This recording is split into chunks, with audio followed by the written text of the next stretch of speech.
taataan di wax ci ndaanaan ma yellu tey naan kabiina tawfeex. ñi xam ne Serigne Malick Sall borom Touba Latmingué moo fi mën taxu ñu may wax ñi ko xamula ma tax a jóg kii laa bëgg réew mi ñëpp xam ko ci li muy yëngu ci paj ak li ko ci yàlla defal ci wàllum spécialiste amu ci morom Serigne Malick Sall Touba Latmingué moo lay seetal fanaanoo la mu mel ni dañu koy yootal say mbir bu la seetalee mbaamu li si xaaral la mbaamu fanaanoo la amul dara lu koy réer ci say mbir Serigne Malick Sall Touba Latmingué dafay faj ndoxu siti dafay faj hémorroïde bu nëbb bi mbaa bu feeñ bi lu jëm ci faru rab amu ci morom gu rab di teree sëy ci góor mbaa rab di la teree sëy ci jigéen seetal Serigne Malick Sall borom Touba Latmingué ñi am faiblesse sexuelle ñi gaaw a wàcc lal mënuluñu dara seeni soxna jigéen ju taxaw ba mënta am doom ñaareel bi sax dafay dali góor ku loxoom di métti ku bëñam di métti seetal Serigne Malick Sall Serigne Malick Sall gëstukat la borom xam-xam bu yaatu la te itam ku tabe la ku bëgg bayre bu foor mbaa wërsëg wu yaatu loo jaay mu jar ku ñu liggéey ba mënta am dara ci barabu liggéeykaayam ku amee wet guy métti mbaa ku bëgg kayit moo xam examen la BFEM la wala sax certificat la ku amee passeport bëgg visa mu tëla ak ci réew moo ko mën a bëgg ñi nekk ca bitim réew bëgg delsi ci réew mi ci seeni sagu ak kayit yu leer Serigne Malick Sall moo ko fi def ñi def sonal moo xam cat la làmmiñ gàllaaju kër ci gàttal saytaane dëddu leen wërsëg jublu si leen nañu seeti Serigne Malick Sall ma nga ca Dakar yenn say ci Sotorak mbaa ca Kër Massar ci station ba ngir am ci lu gën a leer woo leen ko ci 77 252 75 53 wala 78 330 24 43 Serigne Malick Sall ne woo leen ma ci 70 840 63 26 wala 76 257 86 81 Serigne Malick Sall borom Touba Latmingué borom xam-xam la gëstukat la te it ku yàlla may la. coono ak metit lii ku mu taxati demal si Malick defal la tawfeex tawat jeex na tey njàqare tiis fay léegi amul lay.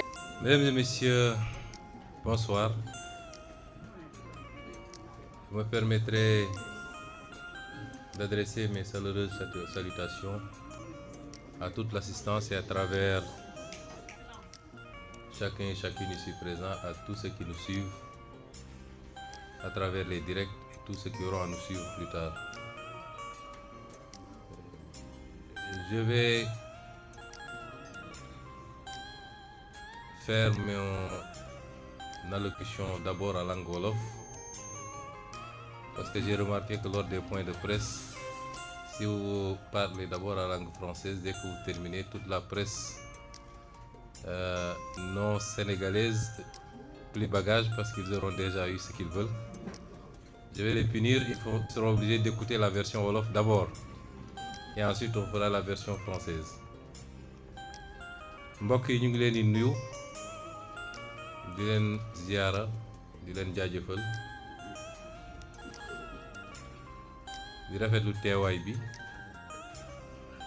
defe naa gëj nañoo am jotaay bu mel nii jotaay boo xam ne ngeen ko xame woon ci ñun ci ay jamono jotaay yu ubbeeku la yu ñuy permettre ñu waxtaan ak askanu Sénégal waxtaan ak àdduna bi li ko waral nag mooy xam ngeen ni ñaari at yu wees dañoo yoroon ay ndomb tànk yoo xam ne tënkoon nañu ci lu bari rawatina ci wàllu politique ba daanaka donte ñu ngi ko doon def ci anam goo xam ne dafa ànd ak discrétion li ñu dajale fii lu am solo la ndax réewum Sénégal dafa nekk ci lu ñuy wax benn tournant benn jamono joo xam ne jamono ju am solo la ñaari at ak lu tegal ci gannaaw bi ñu génnee ci benn doxu politique bu yàgg boo xam ne suñu parti ci lu mat fukki at taxaw na taxawaayu opposition muy woon taxawaay bu xaw a jafe ci jamono jooju ba ni yàlla defee li muy def ñu egsi mu dénk ñu Sénégal noonee ñu egsi woon dafa juróon benn yaakaar boo xam ne ci réew mi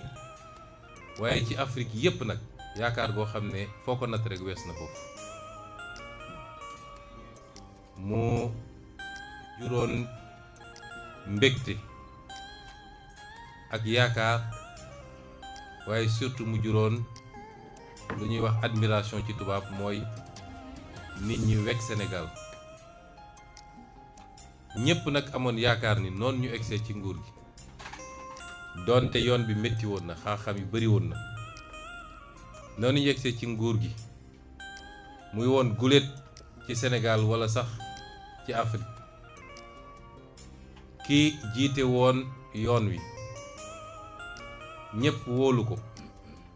tabb ko Sénégalais yi bëgg ko ba ñépp yaakaar ni bu dee kuréel gii dafa war a yegg ci nguur ci moom lay jaar yàlla tuddee ko neneen ñu galgal ko gàllankoor ko saa su musaan am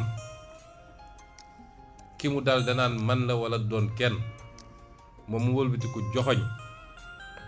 yàlla nangu jaarale ko ci Sénégal yi ba Sénégalais yi wóolu ñu jox ñu réew mi loolu rafetoon na rafetaay boo xam ne juróon na yaakaar goo xam ne te dekkiloon na fii ci Sénégal loo xam ne dañ ko xam ci baaxu Sénégal ak aadu Sénégal mooy di bokk di séddale mooy jiital ngor mooy jiital lépp loo xam ne njëriñu ñépp la loolu ñu andi woon ñaari at ak lu tegal ci gannaaw ba ñu egsi ci bopp réew mi yaakaar googu nag du ma ne yàqiku na waaye bi ñu egsee léegi li may wax ñi fi toog ñépp mën nañ koo seede dund nañ ci loo xam ne méngoowul ak li taxoon ñun ñu jóg waaye ñu muñee ko yàlla waaye duma dugg ci détail yooyu parce que dina am yeneen occasion pour ñu wax leen li xew ndax ñaari at yi ñii toog wër ma yépp ay jëwriñ lañu woon ay ministre lañu woon ànd ak ñun ci gouvernement te ñoom ñépp nag ànd nañoo ak ñun ci politique ay ati at balaa ñuy egsi ci gouvernement te ñun ñépp dañoo dundandoo xamandoo moo tax kenn ci ñoom defe naa bi mu bindee démb dafa ne dafa yeweeku bu ngeen ki seetloo semaine passée biñ ma yégalee nii mënumaa wéyal liggéey premier ministre dama leen ne tey dinaa nelaw nelaw yu neex cité kër góor gi ñu ci bari ci ñun soulagement la parce que li ñu dund ak li ñu yaakaaroon ak li ñu woote woon ci ñaari at yi dafa wuute waaye ñu toog muñee ko yàlla te jàppoon ni fi la ñu ngi suñu ci biir mun nañu def li tubaab di wax limiter les dégâts mooy fexe ba yàqu bi wàññeeku fi la ñu ngi ci biir it mën nañu fexe ba delloosi xel yi waaye ñu jàppit ni kenn ëppalewuñu ci mbir yi donte ci réew bu am démocratie bu ñu tabbee ki ñu tabb dafa am cëram mu mun a tànn ñeneen ñi muy liggéeyal ñu nangul ko cër googu waaye ëppalewuñu ci mbir mi de buñ ci doon natt defe naa ñi fi toog ñépp mën na am ñu ëppale ko ci walla ñu tolloog moom moo tax ñu toog muñee ko yàlla ak gëm Sénégal bëgg Sénégal ñu nekk ci boobu ba léegi te dog woon nag ni liy andi liy kiy jël décision bi pour séparation am du doon ñun ak nu métti métti rek ak lu ñu teg rek nañu toog ba su séparation di am du jóge ci ñun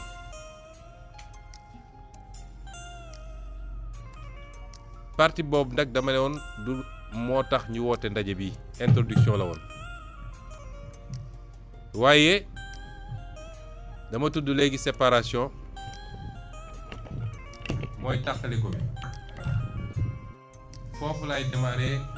sama déclaration bi boo gisee ñu koy def nag mooy yàlla am na lu ñu wéy ci réew mi am muy man bii jiite kuréel gi yëpp parti bi di Pastef jaadu na lu mel nii bu amee te di événement majeur ñu leeral li Sénégal yi war a xam yem nag ci li nit ñi war a xam rek bañ a dugg ci yenn détails yi séparation boobu ajjuma bële mu méngoo nag sama passage assemblée nationale ci la ma njiitu réew mi yónnee message ne ma su ma amee jot ma jaar seet si ko à 15h45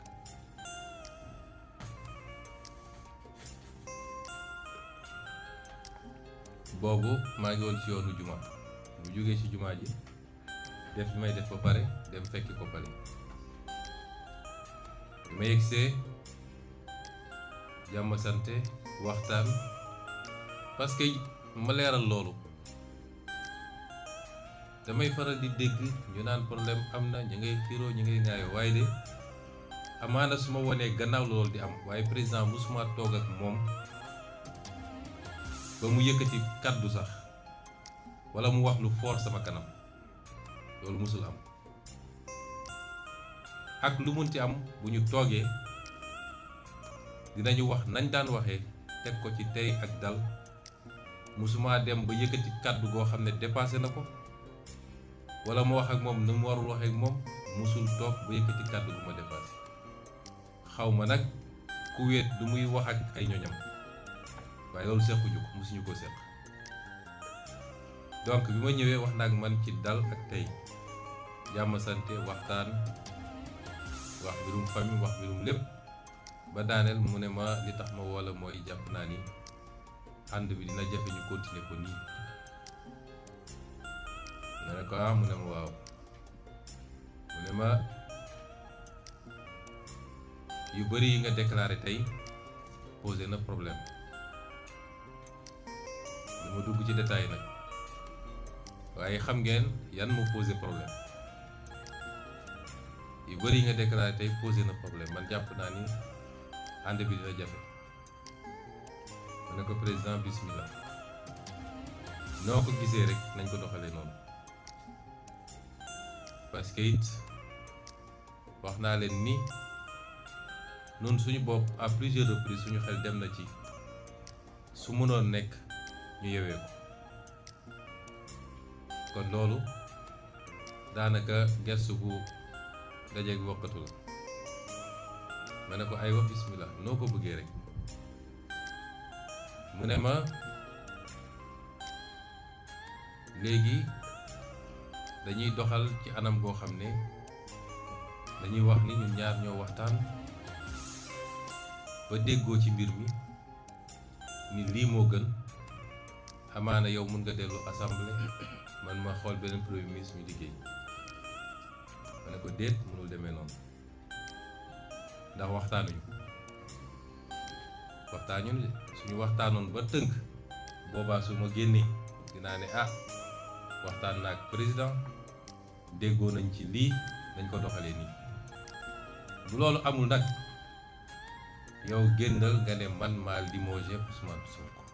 nga assumé ko nit da ngay assumé ndax lu mat ñetti yoon dem naa ko seeti am na ci boo xam ne am na seede dañu génne élection législative ma ne ko bu dee exécutif bi dafa xat loolu pour ñun ñaar parce que it man maay Ousmane Sonko mënuma ci dara loolu moom yàllaa ko def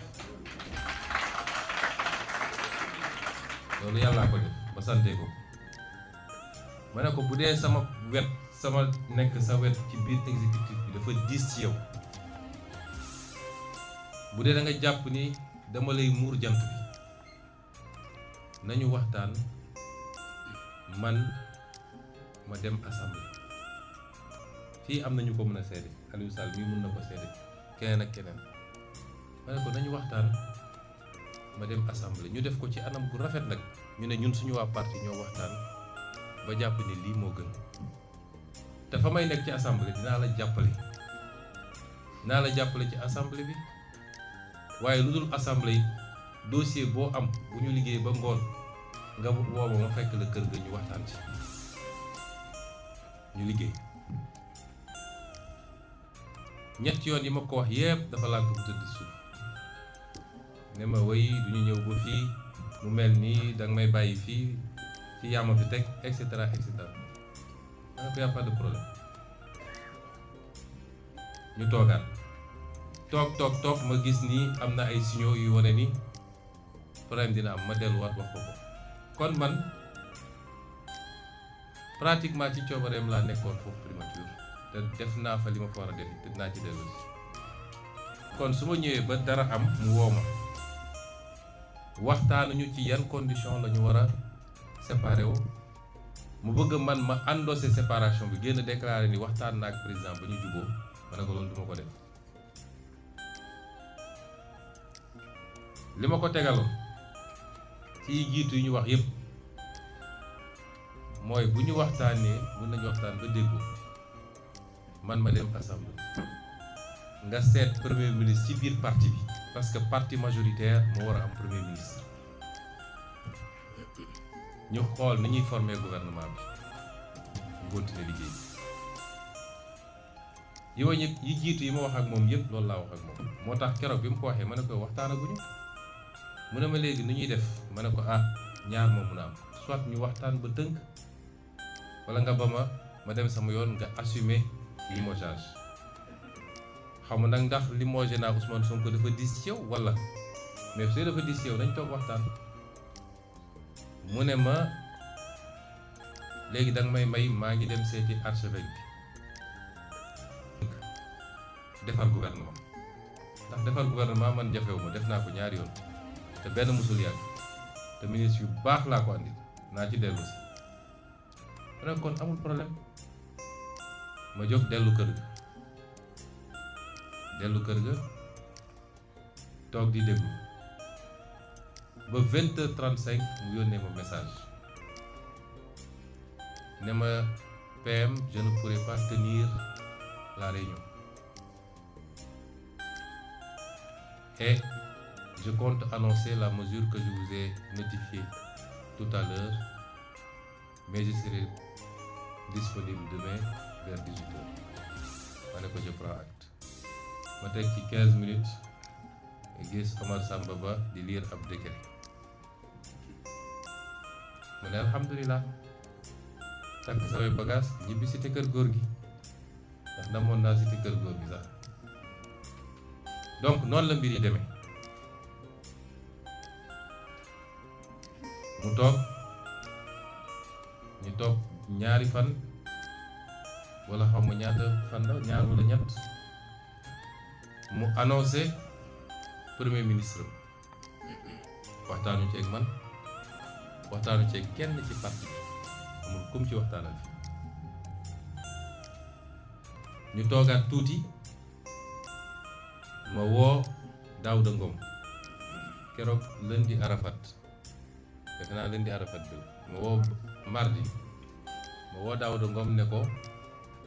convoquer tous les ministres sortants du parti à 18h ñu waxtaan ci naka la ñuy gérer la suite ba ci yàgg ma ne xam naa ni gars yu bëri bés bi dañ ko woor peut-être dañuy ndogu ma ne ko def ko 20h30 ci diggante bi ministre yu bëri woo ma ne ma ñun de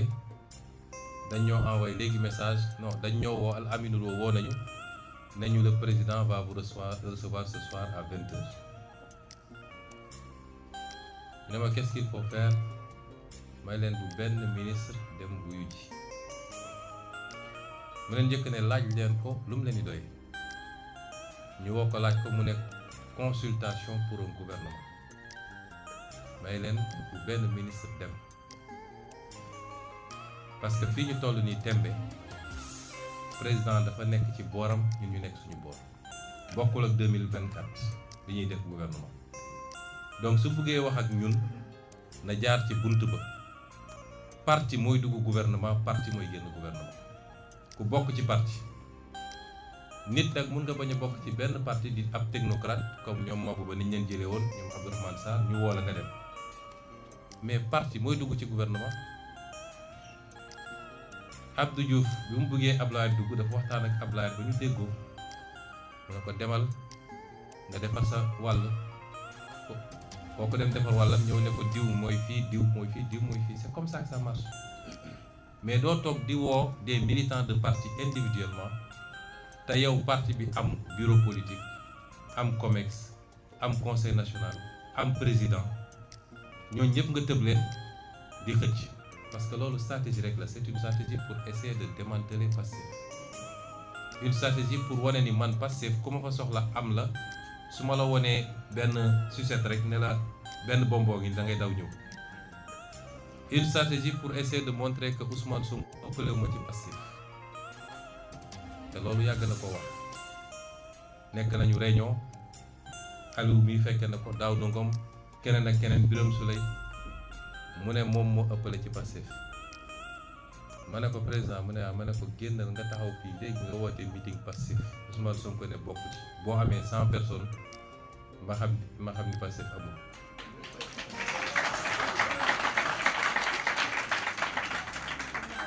ma ne ko dara amoo ko ci Pastef boo doon am Pastef da nga koy commencé ci Pastef njaga ñaaw bi nga xam ne mënoo ko gañe kon amoo Pastef donc stratégie la pour essayer de démanteler et d'affaiblir et tout bi ñu nekkee nguur ba léegi toute la trame de la stratégie mooy tabax coalition fii jàpp ni amoon na lu mu téye ci biir Pastef waxtaan ak ñenn ci waa opposition bi pour créer benn affaire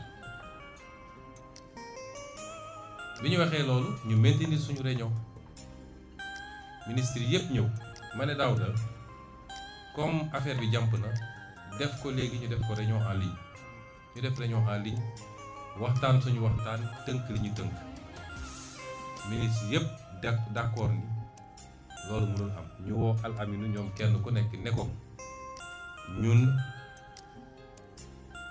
bañu ñu continuer liggéey jàppale président waaye na waxtaan ak suñu président parti mooy Ousmane Sonko bu waxtaanee ak moom dañ déggoo mu lànk ne du waxtaan ak man mu lànk ne duñu waxtaan ak te boobu jamono nee na ma ngay def dialogue di waxtaan ak ñoo xam ne joxuñu ko pour mu nekk président mais mu lànk ne du waxtaan ak man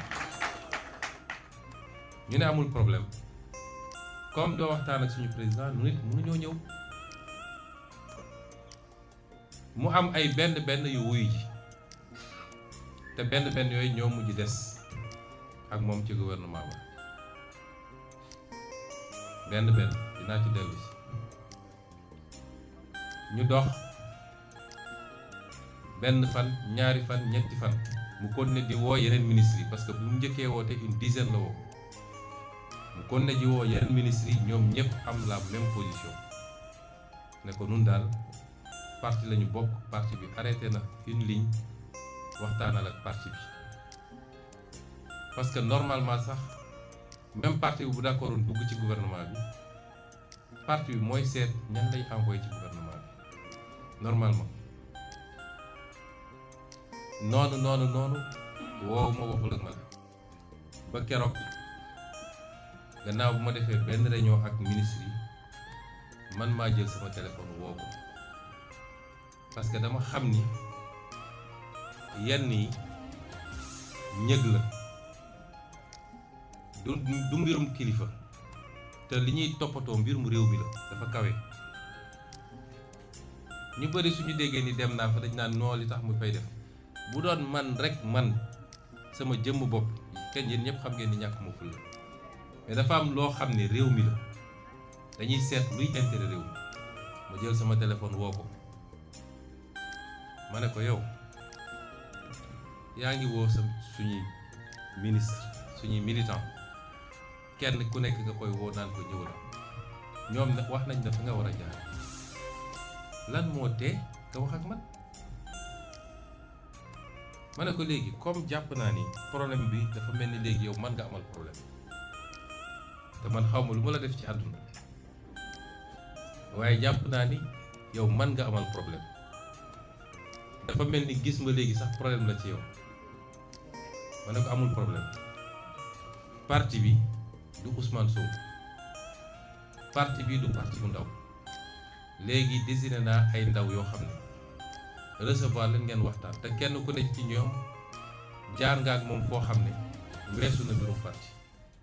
ma ne ko désigné ak Birame Souleye Diop Daouda Ngom Aliou Sall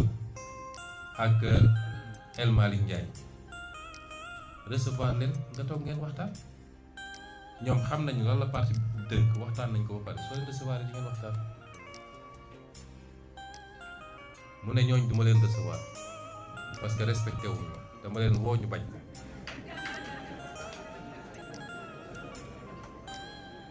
ma naxanteeg moom ba mujj gi mu ne ma man duma leen recevoir waaye Al Aminu na leen recevoir. ma woo Birame Souleye ne ko woon Al Aminu ngeen dem toog wax. ñoom ñu dem toog wax ak Al Aminu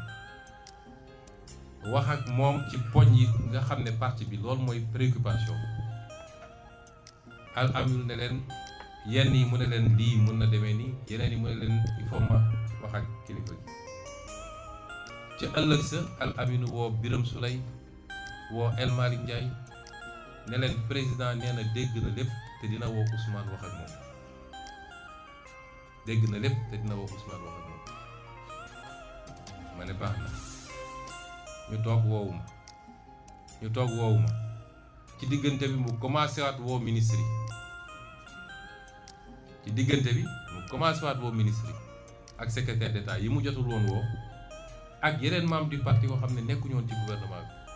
bi ne leen ñëw wuy suma pare daanaka ñooñu ñépp tontu ko benn tontu ba mu des kenn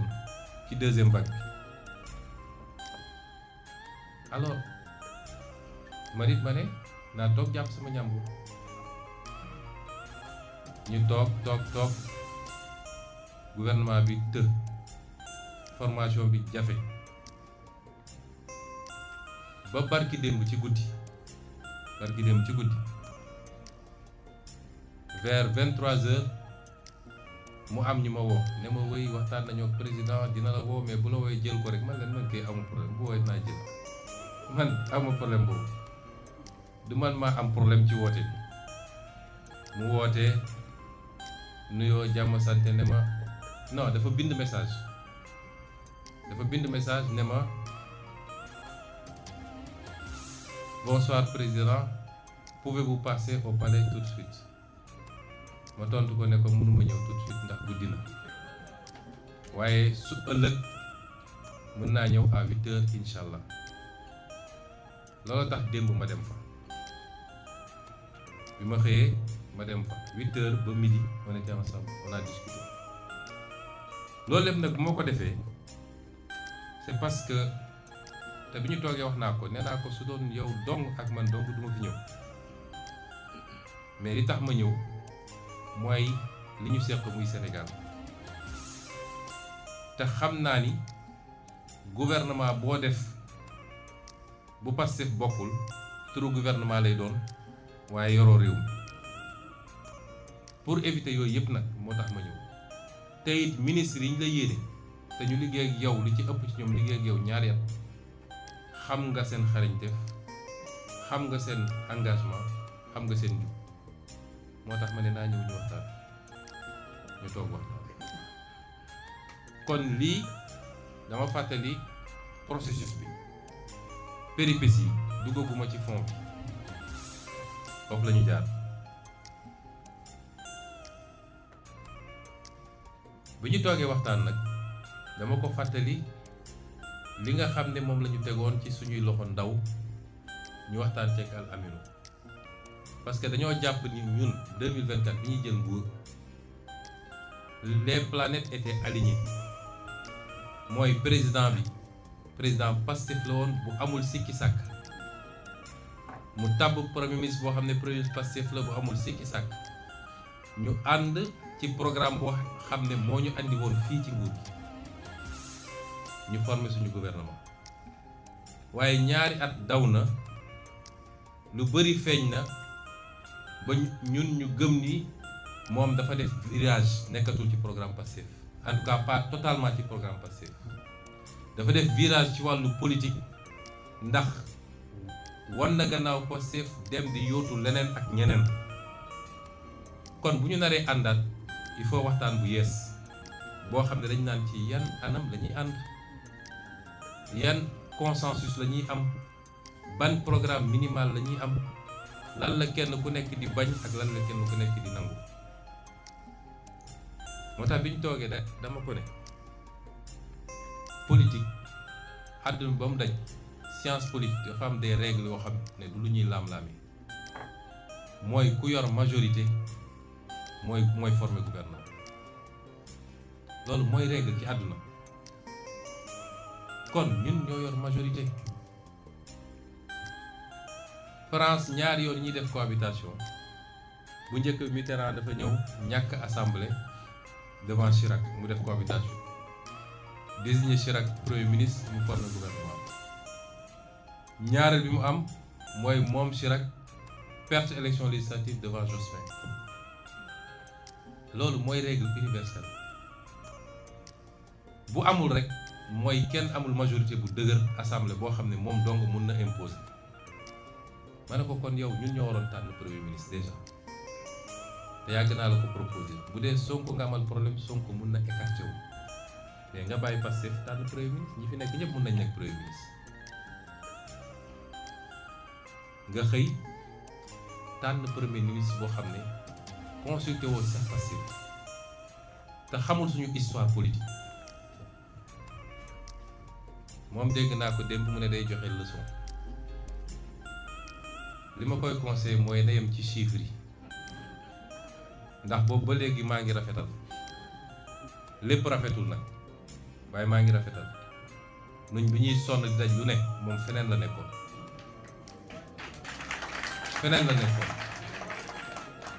kon na yem fi ñu ko yemloo nee na technocrate la na yem ci technocratie bu mu ñu tax a wax parce que xam nañu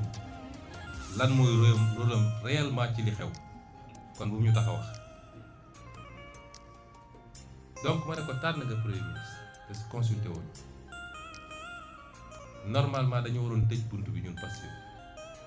mais malgré tout ñu continuer am ouverture. léegi nag dañoo bëgg ñu waxtaan ci ban anam la ñuy demee d'abord y a des questions de fond gestion dette bi naka la parce que mooy principal problème Sénégal pouvoir d'achat bi mooy njëg yi lan la ak nuñ koy doxalee renégociation yu ñu entamé te mu àndil ñu satisfaction yu bëri naka la problème mu justice ak reddition des comptes bi nga xam ne dañ cee teg tànk te xam nañ fu mu jógee naka lañ koy doxale yooyu ñeent yi gën a am solo la mais am na yeneen yoo xam ne yu ñu yitteel ne ko nañu waxtaan ci yooyu bu ñu génnee ci yooyu nag ñu doog wax ci gouvernement bi ci boppam mu ne way yooyu mun naa ci tontu bor bi ñun jëluñu ci benn engagement ak FMI nit ñi ñoo ciy wax lu ne ñu wax ko mais ñun jëluñu engagement ci restructuration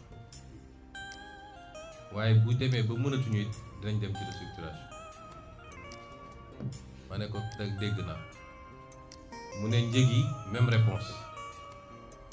waxuñu ni dañuy yokk njëg yi tey wala suba waaye bu ñu demee ba mënatuñu dinañ yokk njëg yi ma ne ko ñaar dégg naa renégociation yi mu ne fañ ci nekkoon dañ ko continuer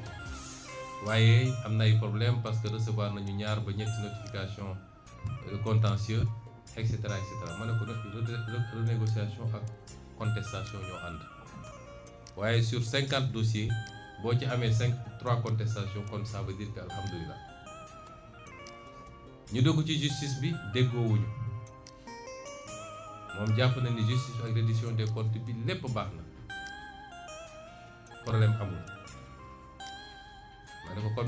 du ñu avancé ci wàllum justice demal nga laaj Sénégal yi lan mooy seen perception ci justice wax ma justice reddition des comptes rek waaye ba ci justice ordinaire bi demal nga laaj Sénégal yi lan mooy seen perception te ni ma gisee mu doxal ak ki mu teg ci justice bi je n'ai rien contre lui muy woon avocat am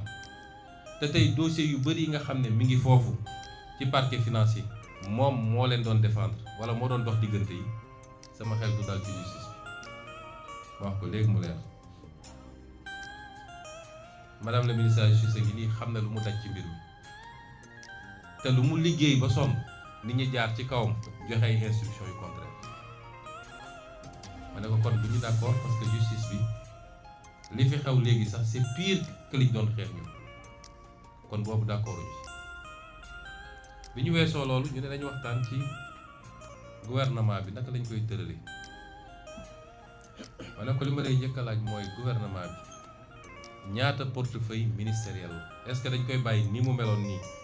25 ministères 6 secrétaires d'État mu ne ma déet dina am ay aménagement parce que man gis naa ni secrétaire d'État yi dañ doon am problème ñoom ak ministres yi dañ doon mbëkkante damay supprimer secrétaire d'État yi mais dañuy dem 30 ministères à ma grande surprise génne na secrétaire d'État andi ministre auprès d'eux ce qui est illégal parce que suñu constitution dafa ne le gouvernement est composé de ministres et de secrétaires d'État il n'y a pas de ministre auprès d'eux yow nga dem supprimer secrétaire d'État yi dem andi des ministres auprès d'eux nga xam ne même taxawaay la ñu am que secrétaire d'État ndax dañ leen rattaché ci benn ministère ne ko léegi naka la ñuy doxale parce que Pastef mooy parti majoritaire te Pastef su xasee ba dugg da ciy taq rib ñun nekk naa premier ministre pendant 2 ans et peut-être 2 mois ñun suñu bilan ci boobu bilan bu baax la donte ndono bi métti na héritage bi métti na condition yu ñu jëlee réew mi waaye ci 2 ans yi wàññi naa fi njëg yi 3 yoon crise golfe beeg yeneen yëpp bañ naa ne kenn du yokku njëg yi wax nañ Sénégalais yi dëgg ci bor bi te teewul di malgré jafe-jafe yi ba léegi rateeguñu benn échéance suñu bor fayuñu ko te teewul ñu ngi fay salaire ñu ngi doxal administration bi renégocier nañu lu bëree bëri ci loo xam ne alal réew mu ñu yàqoon la fexe nañu ba waxtaan ak liggéeykat yi ba am pacte de stabilité daal di apaiser climat social bi ak yeneen réussir nañ fi ay campagne agricole réussite bu mucc ay la cay sooxe kay ci commercialisation bi te ci ay ministre am la moom ndax gouvernement bi ñu jógee dafa doon sooxe yépp ci ay ministre am la mais jógewul ci ministre passé ma ne ko kon ñun am nañu bilan bu baax bu fi yemoon sax sénégalais xam nañ ni liggéey nañ ba pare nekk ñun ci jubal ak jubbanti loolu kenn duñu ko weddi kon ñun am nañu bilan bu ñu naree continuer te gis ni bifurcation am na il faut ñu toog waxtaan ci yenn anam la ñuy continuer te bu ñu xasee ba dugg nag ñun ñooy andi la caution morale et la caution politique parce que ñi nga àndal yépp amul ku ci am envergure politique boo xam ne moom mun na doon la caution politique kon ñun ñoo koy andi bu doxee ñu ne wiiw Diomaye bu doxul ñu ne Sonko Pastef la loolu mooy réalité bi fii Sénégal kon liñ naan bu booy dee ci àll na la gaynde rey suñ ci naree taq rib faaw rek ñu xam ci yan anam la ñuy doxee mu am continuité nag ak prolongement ba assemblée nationale ñu wax ko loolu ma ne ko léegi dama bëgg nga wax ma lan nga ñu proposé mu ne foofu di tourner à rond wax ma ne ko léegi man dinaa la yombalal mbir parce que munoo ma ne Pastef yomboon na nga ne Pastef je vous propose tel ministre tel nombre de ministère bi mais li ma jàpp mooy ñi nga njëkk a woo di leen doon consulter 7 la ñu woon li ma jàpp mooy 7 nga bëggoon jox Pastef ci la may doog a ne waaw loolu la ma ne ko léegi ñun ñooy yenu mbir mi ñooy doon caution politique bi ñooy couvrir à l'Assemblée nationale te su bu tàngee ba tàng yow doo wax de sa allié du wax de Ousmane Sonko mooy génn ne lii la Sénégalais yi mën koo dégg nga bëgg a def gouvernement 30 ministères te da ngay jël 7 rek jox ko Pastef ñun dañoo génn ci gouvernement boo xam ne 20 ministères la ñu yoroon sur 31 20 ministères plus la primature parce que loolu mooy jaadu loolu gëmu ni mën na nekk parce que yow li nga bëgg mooy li ma wax keroog assemblée c'est de faire du Pastef sans Pastef. Pastef faire valoir lay doon coloration Pastef nga bëgg bu ko defee lu am ñu ne Pastef est solidairement responsable mais bëggoo Pastef dëgg-dëgg ci mbir mi kon ñun loolu duñ ko mën ba ci ministère d'État yi mu ne moom da ko bëgg a jox ay technocrate ñoo xam ne nekkuñu ci politique ministère de souveraineté yi muy justice forces armées affaires étrangères intérieur ak finance mu ne da ko bëgg a jox ñoo xam ne amuñu benn coloration politique bu ko defee dina dalal ñëpp et cetera tant que mu yóbbu forces armées de politique lay def suba bu ngoon jot ci li ma xam donc ma ne ko lii gëw ma ni d'abord sur le fond d'accord ñu ci lu bëri li nga wax ci bor bi leerul li nga wax ci njëg gi leerul te xam naa ni daf ma ko doon naxee pour ñu dugg rek waaye bu ñu duggoon ba toog mën nañu ne restructuration laay def wala la lay def ma ne ko li nga wax ci yii yëpp woo leerul justice bi d'accord ñu ci du tout nga boole ci nag nañ ñu bëgg a dugalee ci nguur gi arrangé wu kon daal jàpp naan duñu mën a déggoo waaye comme dama ko séq ak ay nit dinaa dem ma waxtaan ak ñoom après je te reviens ci laa dellu si ma waxtaan ak ministre yi fi nekk ñoom ñëpp dëppoo ni loolu xel xalaat waaye problème bi gën a am parce que dafa ne ma ne ko looy reprocher ministre yi ñi nga xam ne jàpp nga ni waruñoo continuer mu ne dañoo manqué loyauté ma ne ko lan mooy loyauté bi mu ne way ministre mënul nekk fii di siéger bu génnee ne Sonko 2029 loolu mënul nekk ma ne ko léegi comme si je comprends bien ay ministre Pastef bu ñu duggoon tey muut mbaa mott lay doon c'est-à-dire ministre Pastef bu dugg amatul droit wax ni moom Pastef la bokk amatul droit dem meeting Pastef amatul droit ne man Sonko laa bëgg Sonko laa faral mu ne ma waaw ma ne ko te ministre yi ànd ak yow am nañ sañ-sañ ne Diomaye 2029 am nañ ne sañ-sañ ni Diomaye laa bëgg ma ne ko sëñ bi yow lan moo la dal ci diggante bi parce que problème am na yii yëpp daal boo ko tënkee bi ma ñëwee rendre compte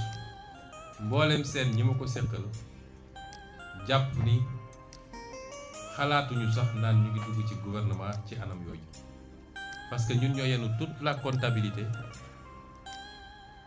de la seconde partie de ce bilan te fekk ñun suñu loxo newu ci mooy amuñu benn poids ci décision yi ñuy jël benn poids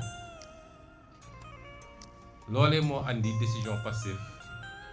gannaaw bi ma waxtaanee ak ñi ma war a waxtaanee yëpp ci parti bi démb ma def annonce bi ne Pastef du dugg ci gouvernement bi fekk woo naa ko ba noppi ne ko président gannaaw bi ñu waxtaanee Pastef li ñu jàpp mooy mënuñoo dugg ci gouvernement bi mu ngi lay bàyyi nga yeggali sa gouvernement xam naa nag gouvernement bi moom li presse bi naan accouchement douloureux weesoon na loolu parce que démb ba 19h ña ngay woo fu ne woo nañu ay ministre woo nañu ay maire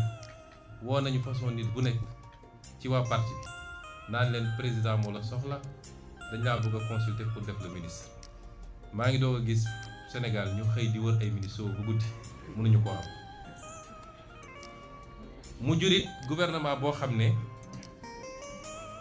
gouvernement bu amul benn assise politique la fii historiquement PS jiite na réew mi 40 ans 20 ans yi Senghor def ak 20 ans yi Abdou Diouf def yépp appareil politique bu am doole moo newoon cëslaay bi muy PS Abdoulaye Wade jiite 12 ans appareil politique bi am doole bi moo newoon PDS ay alliés nekk ci président Macky Sall jiite 12 ans appareil politique bi am doole mooy woon appareil allié yi nekk ci tey am nañu gouvernement boo xam ne amul assise politique munoo ne lii mooy assise politique amul benn parti boo xam ne tey ci parti yu am doole yi la boo xam ne mi ngi accompagner gouvernement bi la ñu yor tuddee ko coalition ñëpp xam nañ ni dara newul ñu moo tax ñu ut lay naan gouvernement de technocrate fii ku fi dul technocrate ñun dañu nekk technocrate ba pare choisir de faire la politique ña fa ne ñoo ñu wane technocrate ñoo bokk école yu ñu génnee ñàkk pexe moo tax ñu naan gouvernement de technocrate fii li fi nekk yëpp technocrate ñii ñëpp technocrate lañu kon bu ñu gëlëmal nit ñi naan gouvernement de technocrate dañoo amul base politique moo tax ñu nekk gouvernement de technocrate léegi nag dinañu wëri base politique ku wàcc sa ànd dinañu wëri waa opposition bi ñu doon lamsal ay bët ak pour ñu ñëw ku dem ba bëgg a cëpp ni si kii daf maa nar a sànq lii dafa mel ni fi mu jëm kenn xamu ko moo tax ñu bëri teewaat seen bopp gouvernement bu amul assise politique premier ministre bi keroog bi ñu defee passation fa dañ toog foofu ma ne ko waa léegi yéen yow doo politique xamoo sax nu ñuy politique ki la tabb def le premier ministre moom dañ koo joxoñ waaye poids politique am diisut ma ngay góorgóorlu nag di wut fu muy joxee léegi yéen amatu leen fusible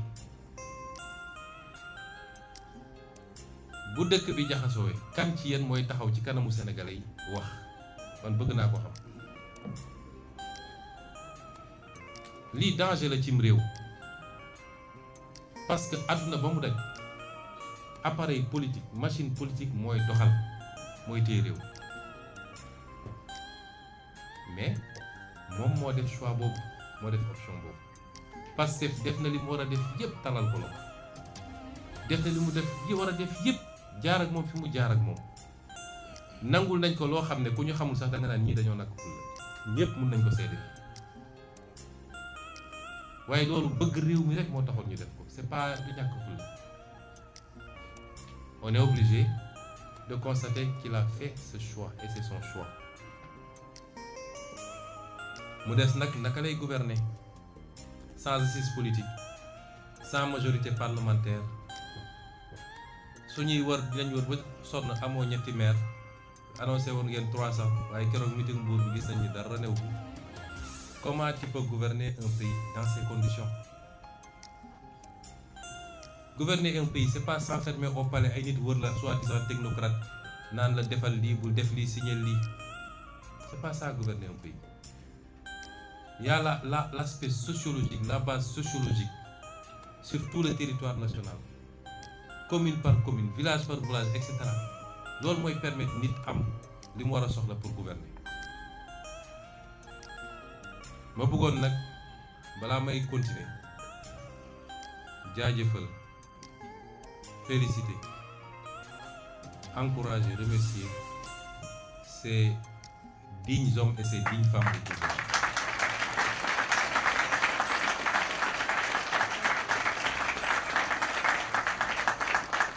dama wax keroog assemblée El Malick ne ko lu waay yàqoon defar nga ko waaye yéen li ngeen def it yéen dañu ressusciter au Sénégal des valeurs yoo xam ne moom lañu suñuy maam bàyyi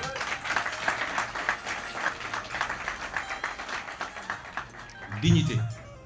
xam sa bopp loyauté am fierté ci li ngay def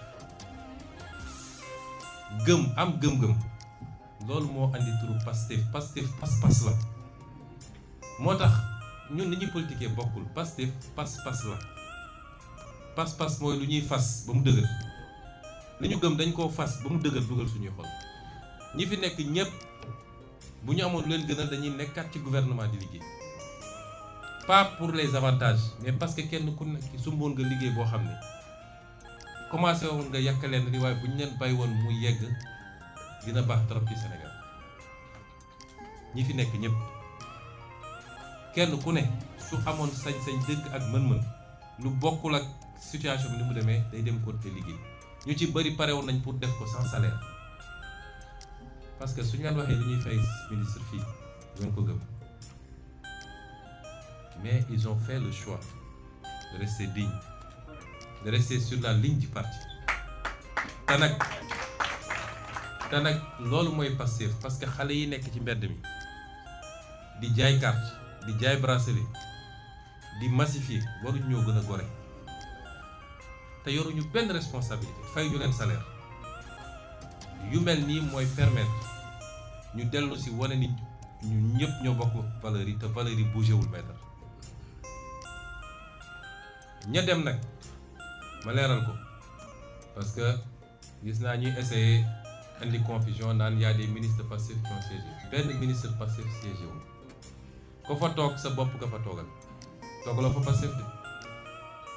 ku fa toog sa bopp nga fa toogal te Pastef dafa am ay procédures dinañ ci jaar ba traité seen cas ñoom ñëpp ba traité seen cas waaye amul kenn koo xam ne Pastef nga fa toogal seeni ministre bopp lañu Pastef à 0 ministre dans ce gouvernement mu wax ko mu leer amuñu ko. La suite nag mooy naka la ñu war a doxalee mbir yi Pastef est un parti responsable le premier parti de ce pays Pastef bu bëggee bloquer réew mi mën na bloquer ci anam yu légal laa wax nag bu ko bëggee mën na ko waaye ñun loolu taxu ñoo jóg Sénégalais yi soxlawuñu loolu réew mi métti na parce que ndono bi déjà moo diis ñun waroon nañu tal leneen lu dul tout le temps matin midi soir ay combine politique président dama ko ne keroog bi ñu la falee nga commencé say combine politique parce que dugal nañ sa bopp deuxième mandat te yow li la joxoon premier mandat mun na la jox deuxième mandat te wax naa la ko ci kanamu seede li la jox premier mandat boo maandu woon tuuti te tey moo lay jox deuxième mandat wax naa ko ci kanamu seede ñii ñëpp toog lu fi jar paraxe jublu nañu jublu ci liggéey bi bu ñu dugal Sénégalais yi encore ci coowul politique matin midi soir des histoires de coalition yëpp teg ko fële ñun ñëpp ay gone lañ on a le temps de voir venir président dem naa ba yegg ci ne ko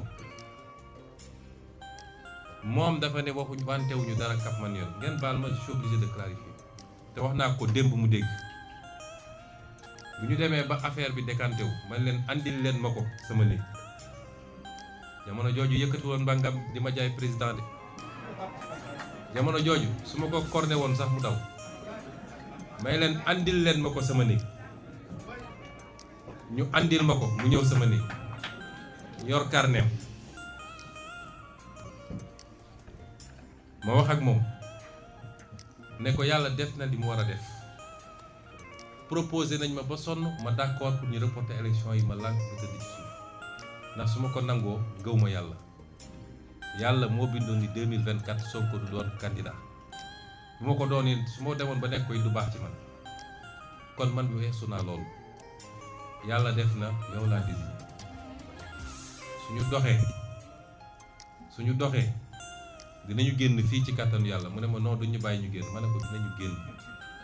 dinañu campagne incha allah dinañu gagné dinañu def un bon mandat liggéey waaye bu ñu eggee 2029 nañu delloo mbir mi fu mu waroon delloo parce que légitimité dafa am solo ci politique ma ne ko lii laa waxante yow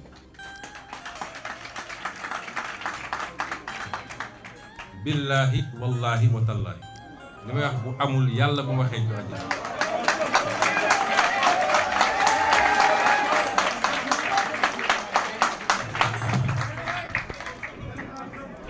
ma wax ko loolu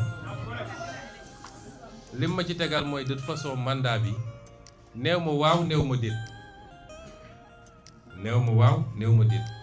waaye daf ma ne de toute façon mandat bi ce sera le mandat des réformes difficiles mun naa ko jël sur moi comme ça après yow nga am boulevard démb fàttaliwaat naa ko ci bureau ma ne ko li ma waxante ak yow nii dinaa fexe ba ñu andil ma Birame Souleye ak El Malick ak Abbas ñu fekke ko parce que dama bëgg seede mu ne ma sama diggante yow jarul seede su ma la naree wor ci politique ma bàyyi ndax dinaa ci seet Ousmane mii ma la tudde noonu la demee te lii waxaat naa ko le 10 juillet palais le 8 juillet dama def sama première déclaration King Fahd mu andi coow bu bëri boobu xam naa lu kenn xamul ñi ñëpp sax mere woon nañ ma ci fekk man gis naa liñ doon togg ci suuf mu ànd ak nitam yooyu loolu taxoon ma def sama déclaration le 14 juillet ñii jël initiative Amadou Chérif Diouf mu nga fa woon Ayib Daffé Alioune Sall Birame Souleye bëri woon nañu ñoom Ngagne Demba ñoom El Malick ñu ñëw toog ma fàttali ko devant témoin ne ko yow lii laa waxante woon nag yow Cap Manuel ñu génn toog tuuti ma ñëw ne la maa la waxoon lii mais bu dee teg nga sa tànk fi nga ko war a teg respecter parti bi respecter ligne parti bi liggéey 2029 man maay déclarer sa candidature man ñu defal le deuxième mandat ma wax ko devant témoin ma ne ko nag comme boobu ba léegi yow loolu doyu la wala nga jàpp ni dañ lay nax ba tax nga dem dugg ci yeneen man 2029 yàkkaluma kenn bu soobee yàlla jour boobu li mu ci teg li ma wax nii xam nga seede bii am na seede li mu ci teg jour boobu dafa ne suñu yàlla mayee ñu dund ba 2029 maay doon sa directeur de campagne mu wax ko ci kanamu seede man xam naa ni gëm ko mais noonu la demee kon ñun yàq taxuñoo jóg parce que bu yàqoo ñun la yàqul Pastef moo takk càq bi bu yàqoo ñun la yàqul Pastef bu soobee yàlla 2029 ak schéma boo munti xalaat bu soobee yàlla Pastef dina continuer mission kon ñun ñun mënuñoo bëgg mu yàqu xanaa kay keneen ay nekk fële dem ba xam ni mbir mi ni ma ko bëggoon demewul noonu mu nekk xaaral ma xaru yóbbaale nit ñi waaye ñun duñu yàq loolu moo tax ñun ñoo contrôler assemblée nationale gouvernement bi mu teg démb su ma neexoon suba gouvernement bi daanu loolu la constitution joxe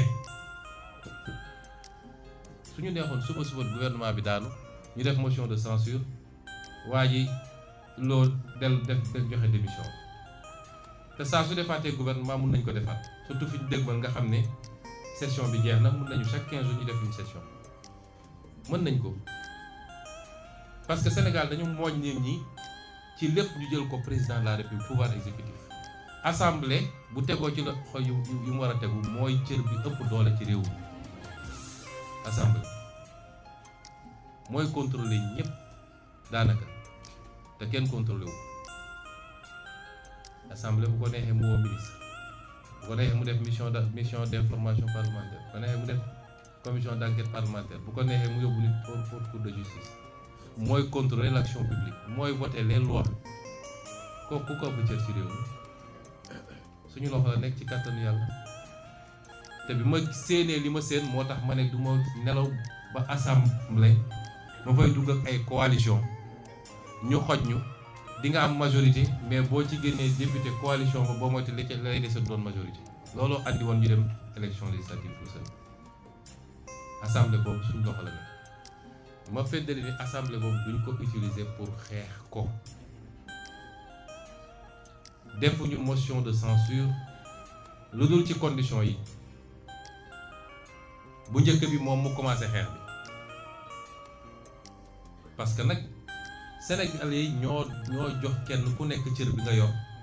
et c'est une chance pour le Sénégal pour la première fois on a la possibilité d'appliquer la théorie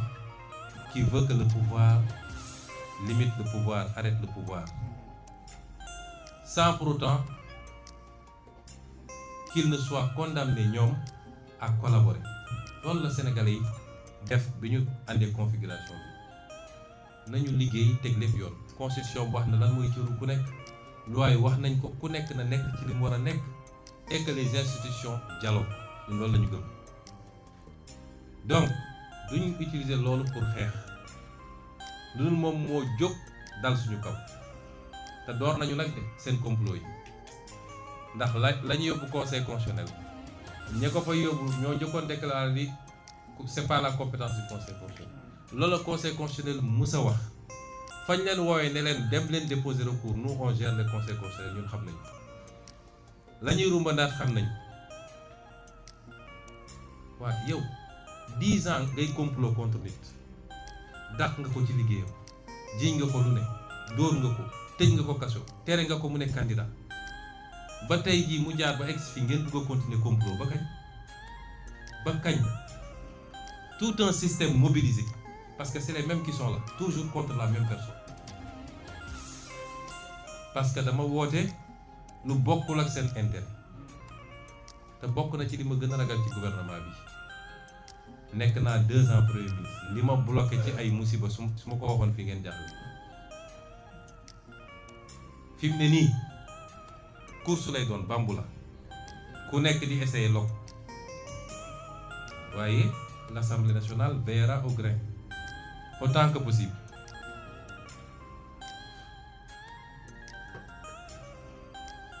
nee naa bu njëkk bi mooy ñu commencé te naa ci profité nag lancer un appel aux patriotes wax naa leen ni Pastef moo takk càpp bi dama bëgg ngeen ànd ak tey ak dal parce que léeg-léeg patriotes yi li ñuy yàq yenn patriotes yi li ñuy yàq moom li ñuy defal chaque jour ku xëy di jaay ni maa gën a mer maa gën a gëm affaire bi dem bind loo xam ne binduloo wuñu la ko dem wax loo xam ne waxloo wuñu la ko loolu avancé woo parti bi da nga koy delloo gannaaw Pastef parti xam-xam la parti programme la parti projet la loolu moo ñu andi fi ñu ne chaque jour ñu wax ko depuis des années ñu ngi koy wax santuñu loolu waa Pastef parce que ñi ñu seqal dañu xam Pastef dañ naan ay xale fa ne bëri xadal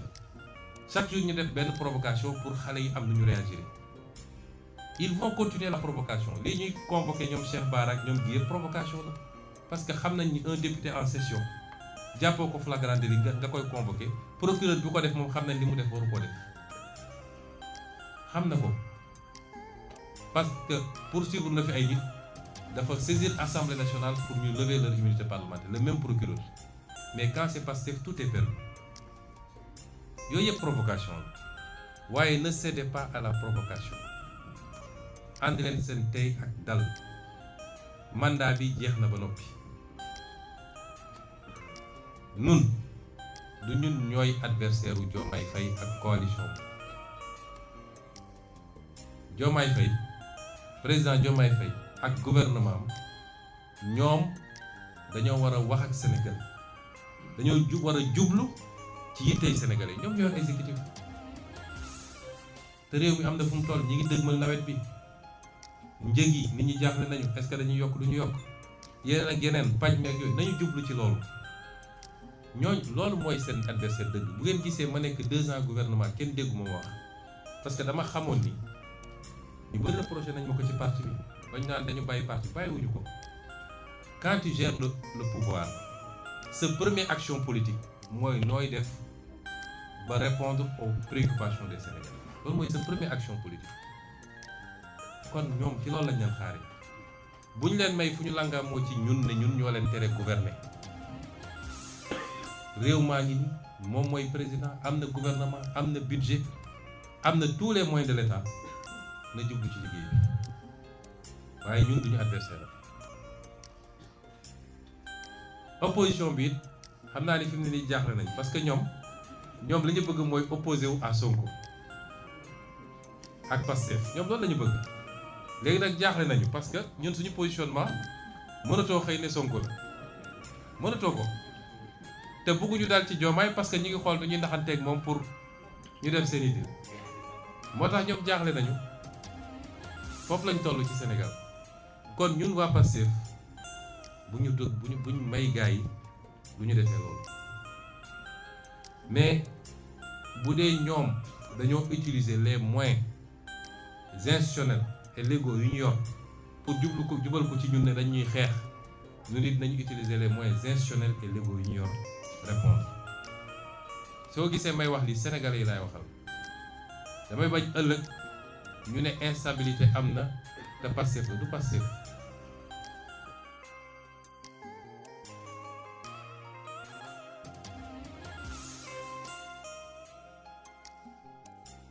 gouvernement am na yeneen pexe bu jëlee ay moyens dal ko ci ñun dañu utiliser suñu moyens ñu nit ci cadre boobu mais su loolu amul nañu responsable ñun ñëpp te ñu xalaat Sénégalais yi ñu jublu ci liggéey bi loolu rek la ñuy suggérer j'ose pas dire conseiller président Diomaye ak ñi mu àndal kon bu ñu tombé ils vont faire de la provocation commencé nañu déjà yaakaarul ci dul loolu mooy fexe parce que li ñu bëgg a andi mooy image Pastef parti fitna loolu la ñu bëgg a andi man maa ko jàngal politique xam naa ni muy xalaate bu leen tombé ci piège yooyu nañu continuer doxal terrain bi liggéey bi suba ngoon bu dégg bëccëg boole kook suñu bilan ak yaakaar gi sénégalais am yaakaar ci ñun ba léegi parce que def nañu une bonne partie li ñu war a permettre ñu yor les leviers de la révolution il faut ñu yeggale ko juste kon loolu xel lay àndal bu ñu duggee ci yenn yi même les bailleurs ne viendront pas les investisseurs ne viendront pas chaque jour ngeen gis Bloomberg note yi mu def ci Sénégal wala telle agence bu ñu duggoon tey ci cycle ñu naan dissolution am na tey amaat na ëllëg au moins sur 6 7 8 mois yi ñu jëm dara du ñëw Sénégal loolu nag amul lu ko jar surtout si dee ñun dañoo gëm ni ay patriotes lañu c'est l'ultime solution mais il faut que ñi ñu jàkkaarloo aussi ñu raisonnable ñu xam ni yàlla moo tudd nii kenn ku ne mu am lu nga jox nga téye ko kon nañu rafetal jëm kanam. Lancer aussi le mot d'ordre mooy sama dernier kàddu aux patriotes ñeenti fan moo des defe naa pour congrès bi moom waru doon congrès bu ndaw de congrès bi moom buñ ko defee rek dañ xam ni Pastef du moroom gaa yi Pastef du dem ci bërëb ñu naan yaraax na Pastef du dem ci bërëb ñu naan nañu compter li fa ne Pastef bu organiser rek ñu xam ni Pastef organiser na kon focus sur le congrès focus sur les bracelets préparer leen mbir mi ba mu mat sëkk parce que nous sommes en marche pour récupérer ce qui nous revient. Ça commencera par les locales de 2027 ñu yeggali ko par la présidentielle de 2029 Inch'Allah. di leen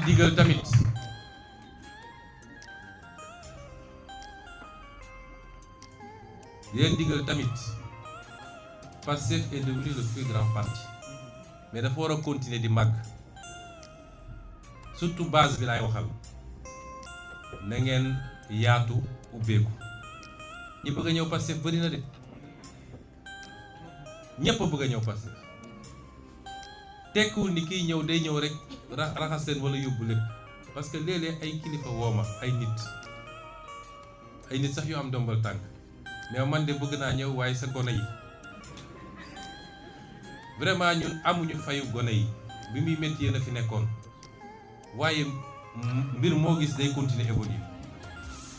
diine yi ñu gëm sax am na ñoo xam ne lu ne daj nañ ko ci xeex nañu gaañu nañu et cetera mais bu ñu demee ba gagné diine bi dafa continuer yaatu ay nit di tuub di ñëw ay nit di teew di ñëw est-ce que dañu leen naan déedéet doo ñëw parce que yow nekkoo fi woon yaatal leen rang yi 18 millions de sénégalais yi ñu buggee ñëw jël leen wax naa leen toujours yan condition la ñuy jëlee Pastef reste ce parti attrayant ouvert sénégalais buy politique fi mu toll nii bu amoon sañ-sañ Pastef lay nekk sénégalais buy politique bu amoon sañ-sañ Pastef lay nekk ubbeeku nañu yéen njaboot gi ubbeeku la nit ñi ñëw ngeen ànd ceeg yaatu yéen ñii di ñëw it ñëw leen avec humilité xam ne da ngeen fi fekk ñoo xam ne daj nañu lu mburu dul daj ci taal ngeen jox leen cër ñu ànd liggéey parce que ce pays a besoin de toutes ses forces pour une révolution, pas une alternance mais pour une alternative. daaneel ci DG yi ñu ma koy fàttali parce que Pastef tey ci état bi du ministre yi kese peut-être yoroon nañu lu mat 85% des ministres waaye yoroon nañu tamit lu toll noonu ci DG yi man li may wax directeur généraux yi directeur général ak ministre bokkul ministre est une fonction éminemment politique directeur général est un poste technique ndax ñun nekkoon nañu opposition am ay directeurs généraux ak ay directeurs yoo xam ne ñu ngi woon ci ñun directeur général c'est un poste technique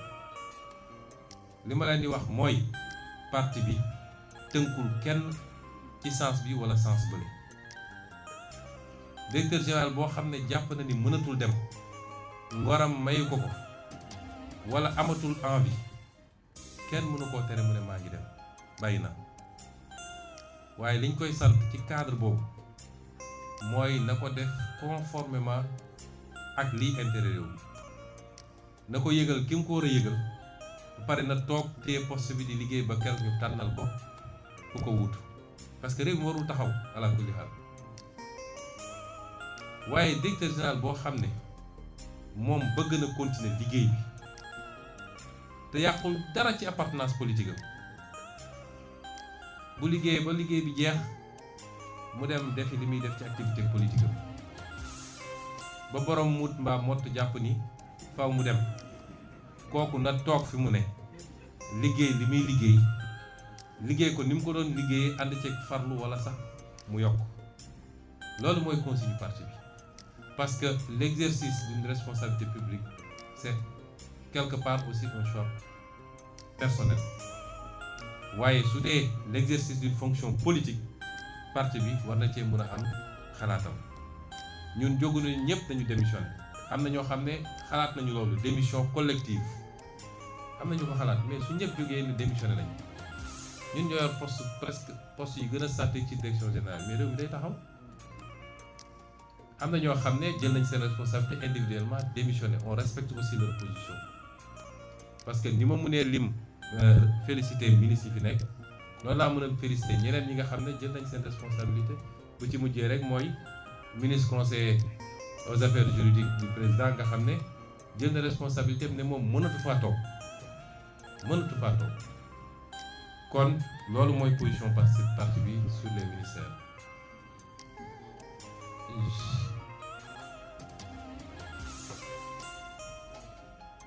Je vais résumer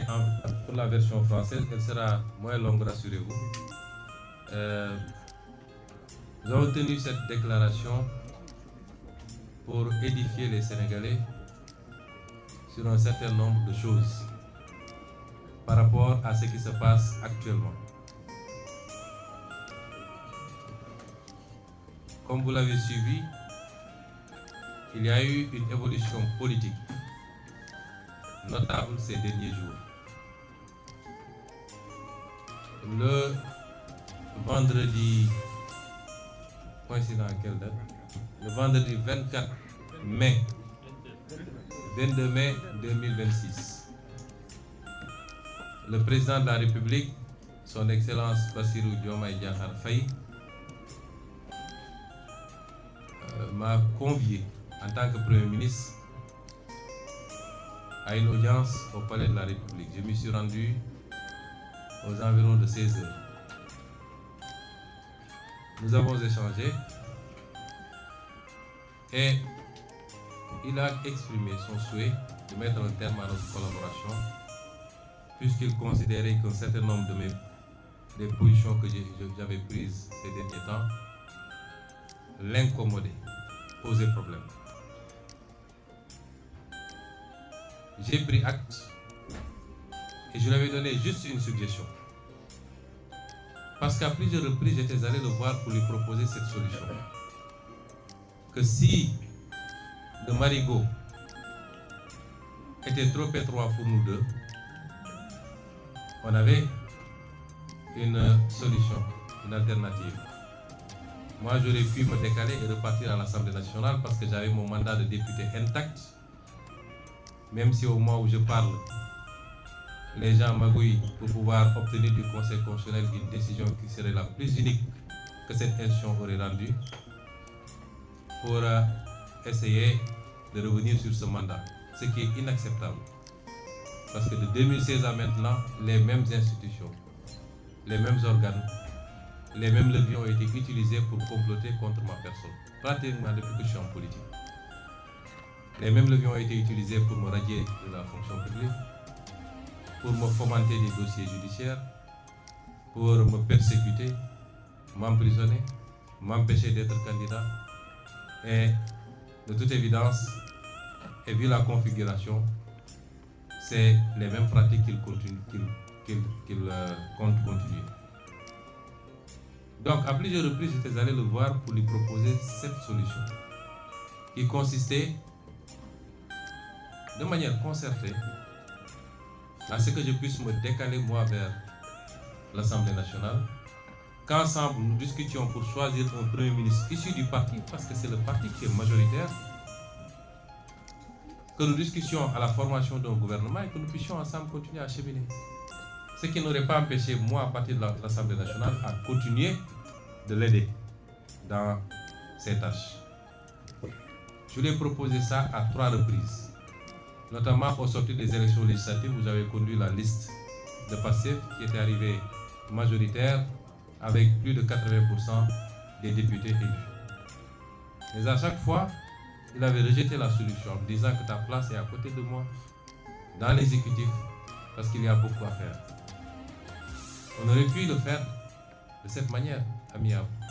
mais il a choisi une autre voie. Il me l'a notifié, j'ai pris acte. Mais je lui ai suggéré, la seule chose que je lui ai demandé, je lui ai dit, Monsieur le Président de la République, ce pays ne peut pas se passer d'un gouvernement sérieux. J'ai été Premier ministre pendant 2 ans, je sais ce qu'il en est. La suggestion que je vous fais, c'est de ne pas annoncer la mesure tout de suite. Qu'on se donne 24 heures à 48 heures au maximum, le week-end, pour discuter ensemble des modalités pratiques de matérialisation de cette décision.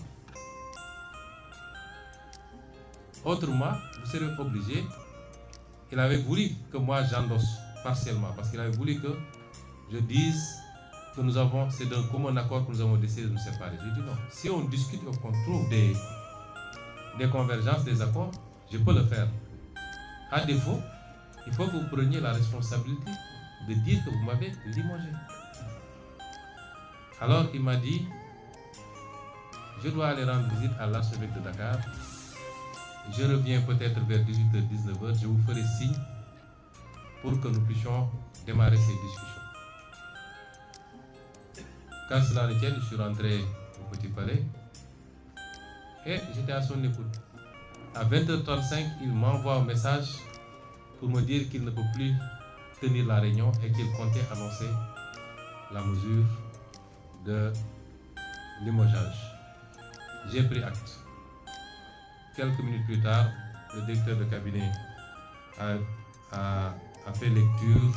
du décret. Le secrétaire général du gouvernement, pour la présidence de la République. Cela ne m'a pas posé problème, parce que c'est une solution que j'attendais depuis très longtemps. Mais je m'étais fixé une règle, c'est que la rupture ne viendrait pas de moi. Elle ne viendrait pas de moi. Et donc, je suis rentré le même jour à mon domicile et nous sommes restés chacun de son coin pendant au moins 3 jours, si je m'abuse. Jusqu'au lundi. Et ce lundi, j'avais convoqué une réunion à 20h30, une réunion qui devait regrouper tous les ministres sortants de PASTEF pour qu'ensemble nous évaluions la situation et que nous arrêtions une position. Et vers 16h, beaucoup de ces ministres ont reçu des convocations de la présidence pour des consultations en vue de la formation de nouveaux gouvernements.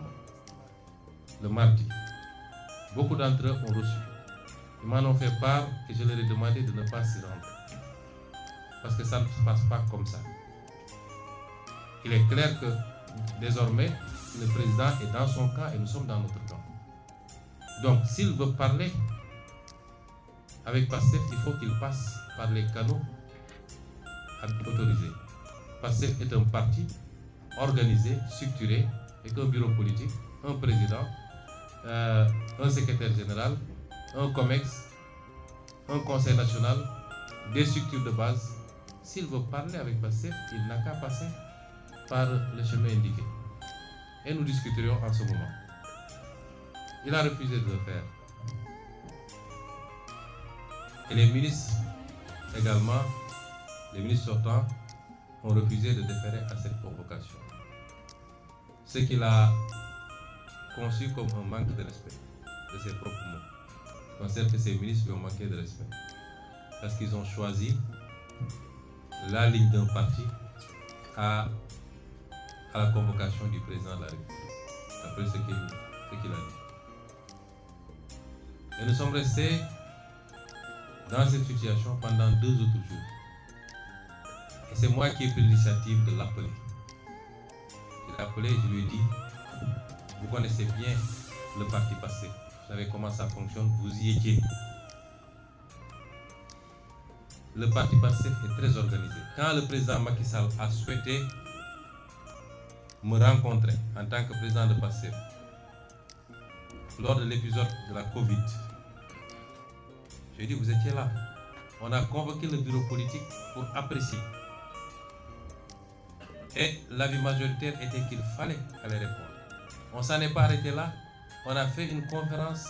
avec l'ensemble des 46 départements qui ont donné leur opinion. Ensuite, avec la diaspora. Chacun a donné son opinion et l'avis majoritaire, c'était qu'il fallait répondre à cette convocation. C'est ça qui m'a amené, pour la première fois au palais à une rencontre avec le président Macky Sall. Et c'est comme ça que ça se passe. Quand le président Diouf a voulu avoir le président Wade dans son cabinet,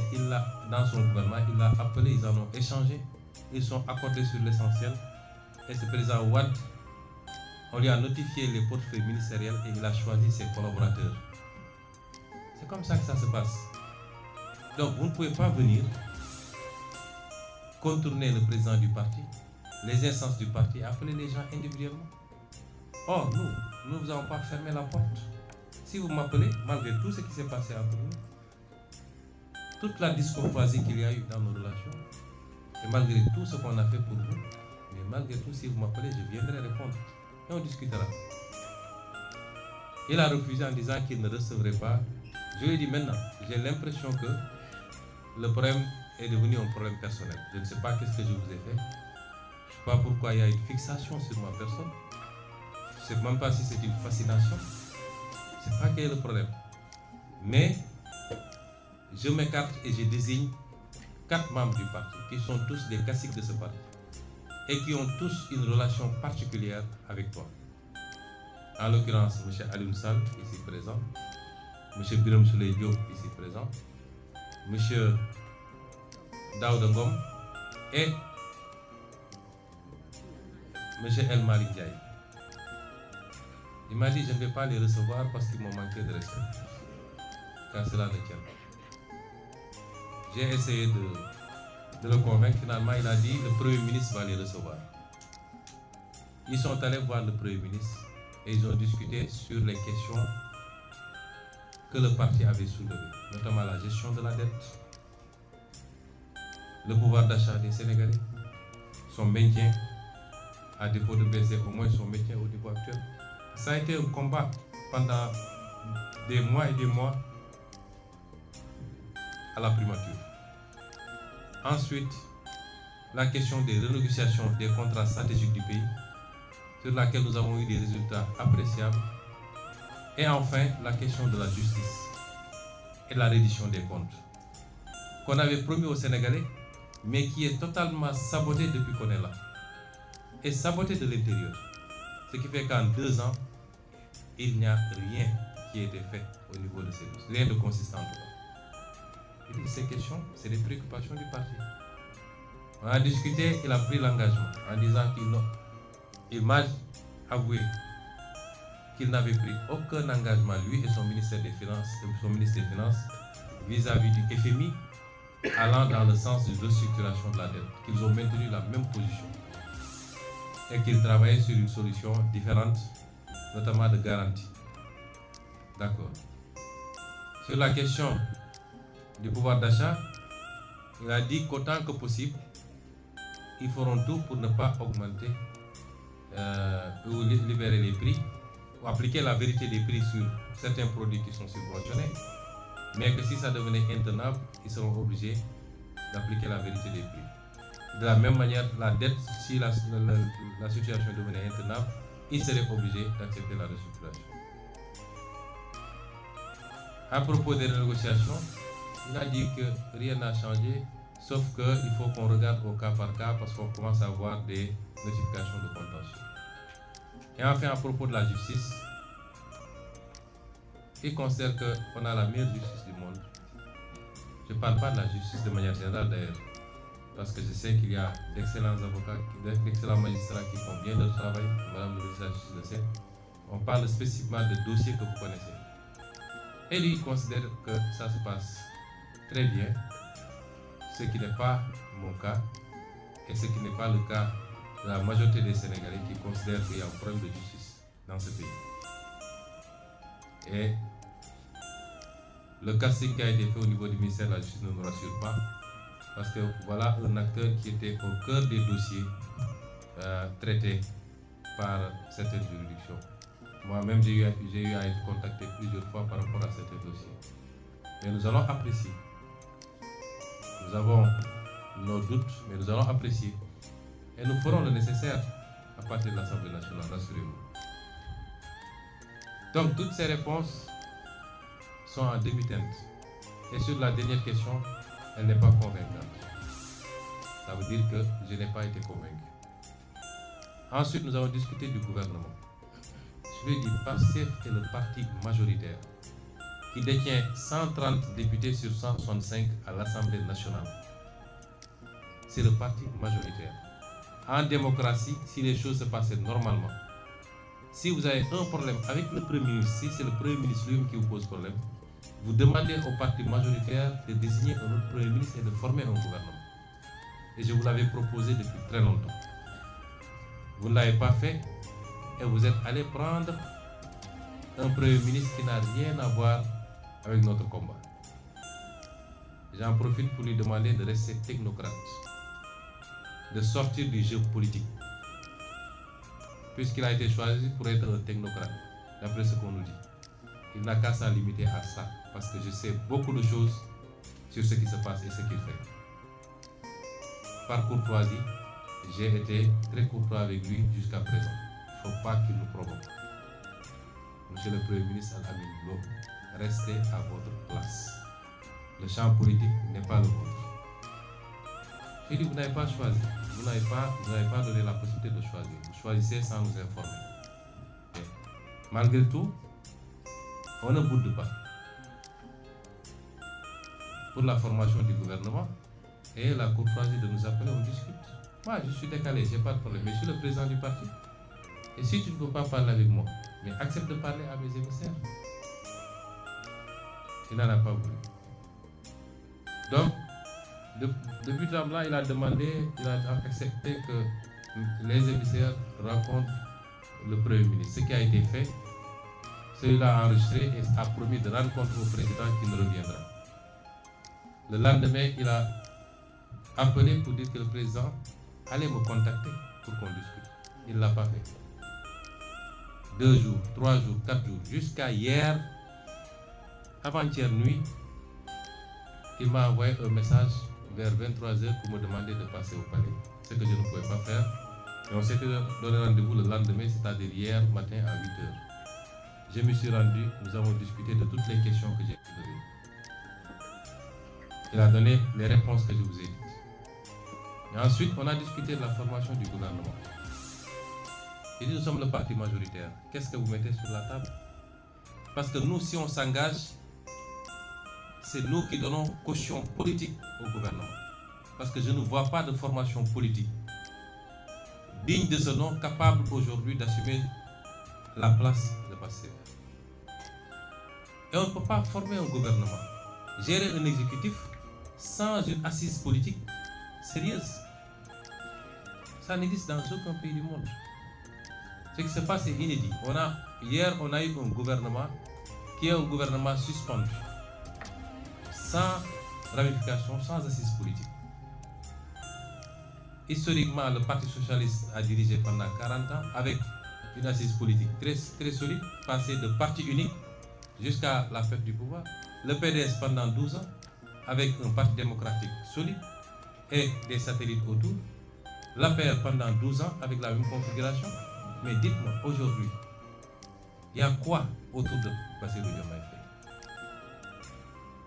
Aucune légitimité politique structurée, sérieuse, capable de jouer ce rôle. Donc, c'est l'exécuter. Je dis d'accord, mettons les choses sur la table. Même ça, il n'a pas été en mesure de me le dire. C'est moi finalement qui lui ai dit si.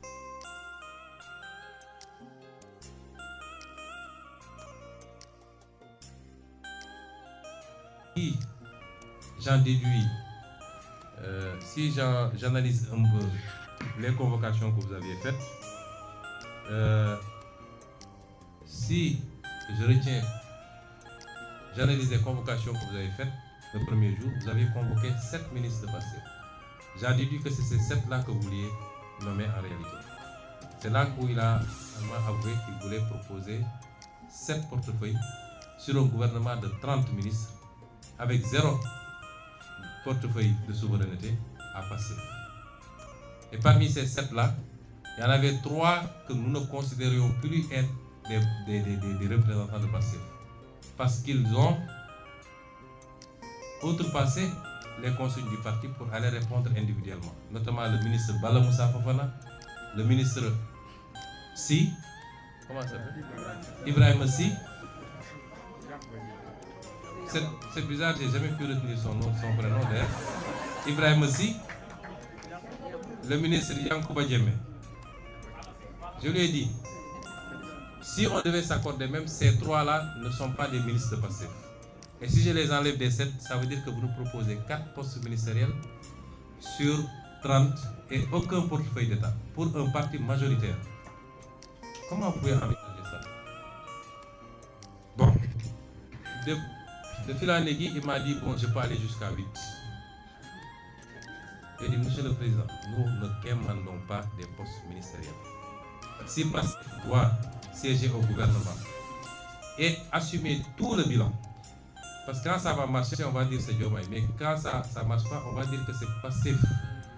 C'est comme ça que ça marche dans ce pays. Nous, on n'a rien à gagner à entrer dans ce gouvernement. Nous avons fait 2 ans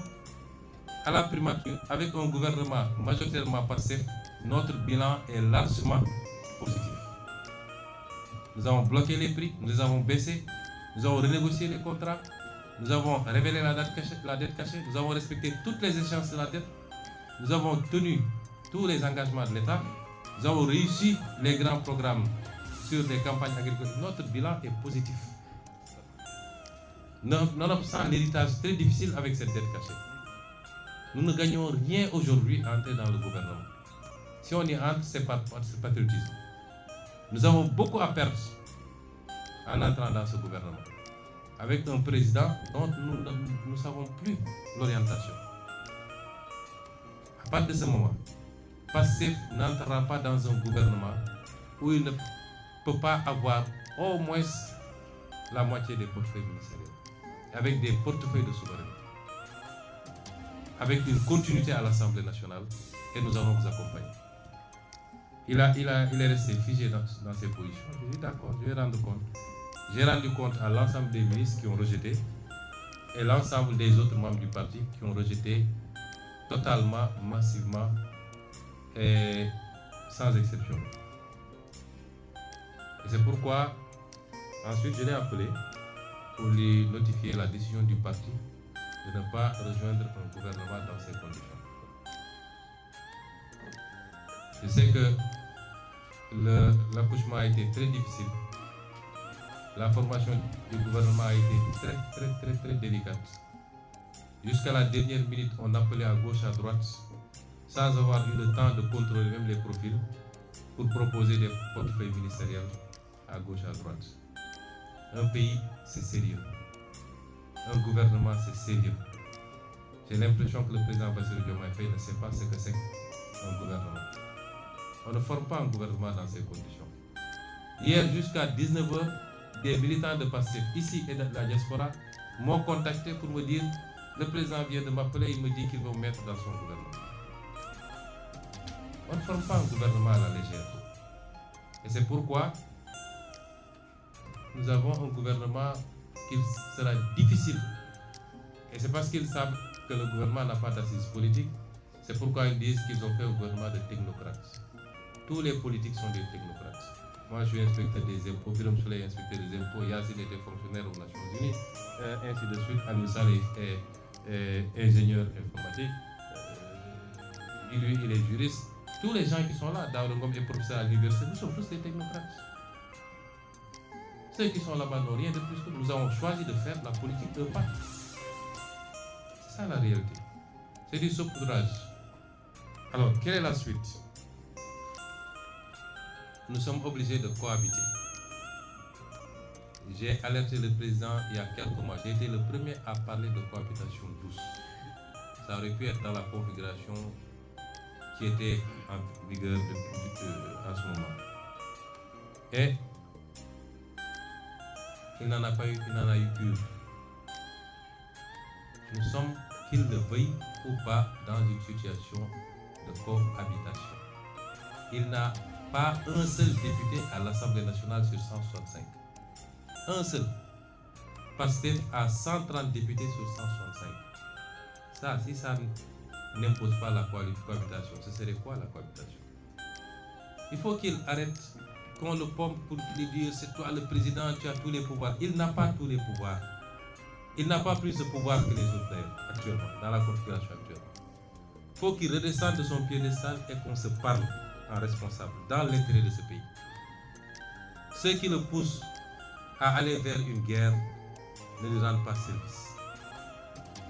Je lui parle en tant que grand frère, je ne parle même pas du président. Ils ne lui rendent pas service.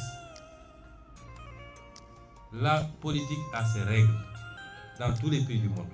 on est obligé. Même dans les pays où le régime est présidentiel strict, comme aux États-Unis, quand le président perd les élections de mi-mandat, il est obligé de faire avec un congrès où il est minoritaire et il négocie pour ne pas avoir de shutdown et qu'on lui adopte son budget. C'est ça la démocratie. Parce que c'est la volonté populaire qui s'exprime et qui a dit je confie l'Assemblée nationale à cette force politique. Il faut respecter cela. S'il ne le fait pas, il va nous entraîner vers une crise dont le pays n'a pas besoin. Les Sénégalais sont fatigués. Ce qu'ils attendent de lui, en tant qu'exécutif, avec son gouvernement, son budget, c'est de faire moins de politique politicienne. Et malheureusement, il s'est encadré de gens qui ne font que ça, et de se mettre au travail. Nous sommes là pour l'accompagner. C'est pourquoi j'ai dit tout à l'heure que si je le voulais et si PASTEF le veut, demain, en tout cas dans 72 heures, ce gouvernement peut tomber. Parce qu'on a la possibilité de censurer. Mais on n'est pas dans des histoires de vendetta. Nous nous préoccupons d'abord de l'intérêt supérieur de ce pays. Et c'est pourquoi nous ne censurerons pas. Nous allons les accompagner. Et je lui ai dit ça hier dans son bureau. Ton adversaire, ce n'est pas nous. Même en perspective 2022, 2029, ce n'est pas nous tes adversaires. Ce n'est pas nous. Si tu veux avoir quelque chose en 2029, réponds aux préoccupations des Sénégalais. Quand vous gérez le pouvoir, votre bilan, ce n'est pas est-ce que j'ai pu liquider tel homme politique, etc. Il faut demander au régime qui était là. Votre bilan, c'est est-ce qu'on a réglé les questions du pouvoir d'achat, d'adduction d'eau, d'électricité, de soins de santé, ainsi de suite. C'est ça le bilan. Donc qu'ils se mettent à ça et nous sommes là pour l'accompagner. Tout ce qui incombera à l'Assemblée nationale dans le vote de la loi, dans l'exécution, l'accompagnement budgétaire, dans le contrôle des politiques publiques. dans le contrôle d'action gouvernementale. Tout ce qui est du pouvoir de l'Assemblée nationale, nous sommes là pour le mettre à disposition et accompagner pour qu'il réussisse. Parce que s'il réussit, nous aurons réussi nous également. Nous en sommes là. Mais il faut être deux pour faire la paix. Il faut être deux pour faire la paix. Et les provocations ont déjà démarré. Parce que tout ce qu'ils sont en train de faire, convoquer des députés en pleine session, vouloir les arrêter dans l'enceinte de l'Assemblée nationale, arrêter à gauche, à droite des militants, c'est pour essayer de provoquer Pastef, de provoquer une réaction, surtout au niveau des jeunes, et de pouvoir communiquer sur une image d'un parti qui serait un parti belliqueux, un parti, etc. C'est pourquoi j'en appelle encore une fois aux jeunes. Restez calmes. La directive a toujours été la même depuis longtemps. Restez calmes et sereins. Continuez le travail politique qu'on vous a confié, de massification, de communication, d'organisation. Certaines déclarations, ça n'apporte rien au parti. Certains comportements n'apportent rien au parti. Donc la paix, il faut être deux pour la faire. Et il ne faut pas qu'ils soient les premiers à être dans la provocation. À utiliser les mêmes leviers que les gens ont utilisés pendant 10 ans pour fracasser du Sonko, pour casser du Pastef, en utilisant la justice, le Conseil constitutionnel, les FDS. Il faut qu'ils sortent de ça, parce que je sais qu'il y a des gens qui lui font croire à ça. Ça ne leur apportera absolument rien. Restons dans la sérénité. Mettons les intérêts supérieurs de ce pays au devant de toute autre préoccupation. Mettons-nous au travail pour soulager les Sénégalais. Rassurons les partenaires du Sénégal, les bailleurs de fonds, les investisseurs. Parce que si on entre dans une crise de dissolution, de censure, ils n'auront jamais d'accord avec le FMI. Et personne ne viendra au Sénégal pour investir. Je ne devais pas être le premier à me préoccuper de ces questions-là. Ça devait être le président lui-même. J'en appelle à la responsabilité des uns et des autres. Et à un dialogue intelligent, un dialogue politique intelligent et constant, constructif pour l'intérêt du pays. Après, chaque chapelle politique va dérouler ses actions politiques pour atteindre ses objectifs politiques dans le cadre des lois de ce pays. Il faut qu'on évite de replonger ce pays dans ce qu'il a connu il n'y a pas très longtemps. Nous n'avons pas le droit. Le président Bassirou Diomaye n'a pas le droit. Et à partir de ce moment, je voudrais dire également que je voudrais rendre hommage d'abord aux messieurs et aux dames ici autour de moi.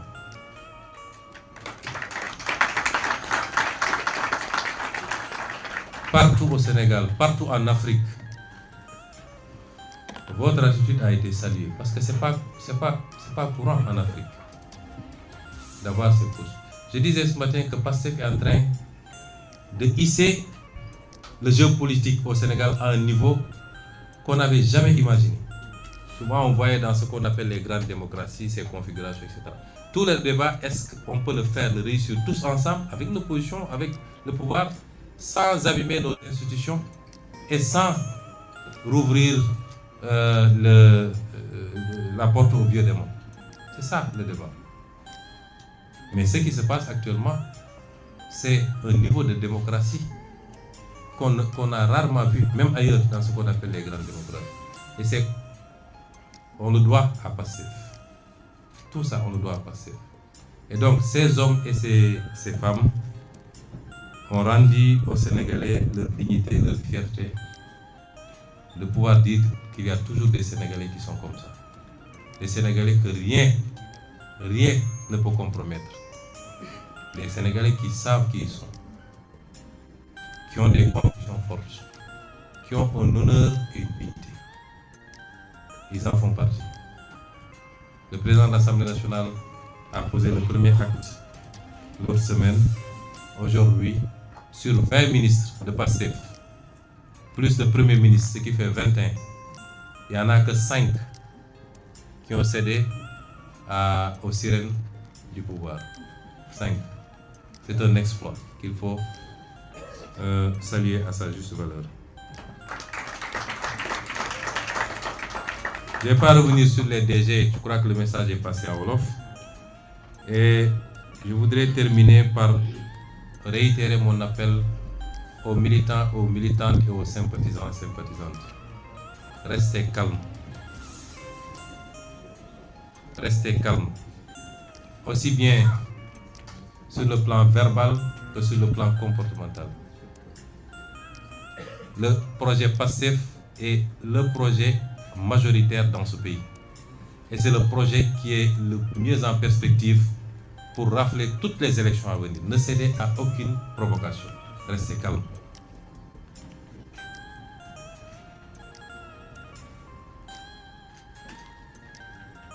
Je voudrais demander aussi aux directeurs généraux et autres, j'ai dit que ce n'est pas la peine de revenir, mais de revoir un peu le message que j'ai délivré en langue wolof. Et enfin, je voudrais rappeler la nécessité d'une mobilisation exceptionnelle pour le congrès,